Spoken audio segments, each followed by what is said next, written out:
విద్యార్థి ఫెడరేషన్ 89వ వార్షికోత్సవం సందర్భంగా కోట్లాది మంది విద్యార్థులందరికీ కూడా భారతదేశ స్వాతంత్ర సంగ్రామంలో పాల్గొనడమే కాకుండా మరోజు అనేక లక్షలాది మంది విద్యార్థులు ఈరోజు పోరాటంలో పాల్గొని కొంతమంది జైలు పాలయ్యారు, తమ చదువులు కోల్పోయారు. ఈ దేశానికి స్వాతంత్రం సృష్టించిన తర్వాత ఇవాళ 78వ స్వాతంత్ర దినోత్సవాన్ని ఆగస్టు 15వ తేదీ జరుపుకోబోతా ఉన్నాం. మరి ఈ సందర్భంగా మనమందరం కూడా విచారించే పరిస్థితి కనబడతా ఉన్నాం. దేశాన్ని పరిపాలిస్తున్న పరిపాలకులేమో దేశం బ్రహ్మాండంగా అభివృద్ధి చెందుతూ ఉంది, మనం ఎంతో అభివృద్ధి చెందాము.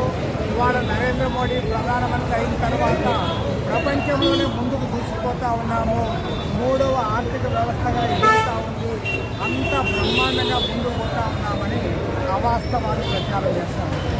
నేను ఇవాళ అడుగుతూ ఉన్నాను, నిన్ననే ప్యారిస్లో ఒలింపిక్స్ ముగిశాయి.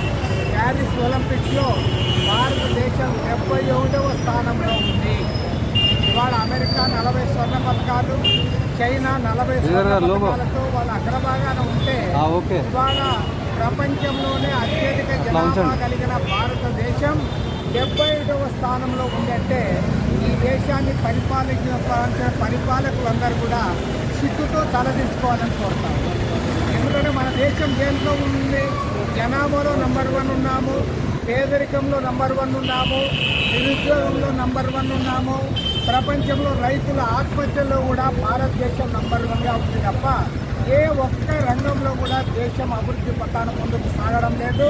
ఇవాళ నరేంద్ర మోడీ గత 10 ఏళ్ల కాలంలో ఈ దేశంలో ఎవరైనా అభివృద్ధి చెందారా అంటే ఇవాళ అంబానీలు, అదానీలు అభివృద్ధి చెందారు. పైగా ఇవాళ ఇండియన్ స్పర్ట్ నివేదిక వచ్చిన తర్వాత అదానీలు ఏ రకంగా కృత్రిమంగా షేర్లని కూడా పెంచి వాళ్ళ ఆస్తులు పెంచుకున్నారో, సెబీ చైర్మన్ కూడా వాళ్ళతో ఏ రకంగా కుమ్మక్కైందో ఆ వివరాలన్నీ కూడా బయటకు వస్తూ ఉంటే ప్రధాని నరేంద్ర మోడీ గారు నోరు మెదపడం లేదు.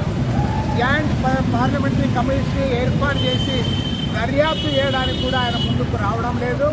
ఇవాళ దేశ ప్రధాని నరేంద్ర మోడీ అదాని ఆస్తులు కాపాడడానికి అంబానీలను, టాటాలను, బిర్లాలను పెంచి పోషించడానికి పనిచేస్తూ ఉన్నాడు తప్ప దేశంలో ఉన్న కోట్లాది మంది పేదలు, రైతులు, మధ్యతరగతి వర్గాలు, కార్మికుల గురించి ఈ ప్రభుత్వం పట్టించుకోవడం లేదు.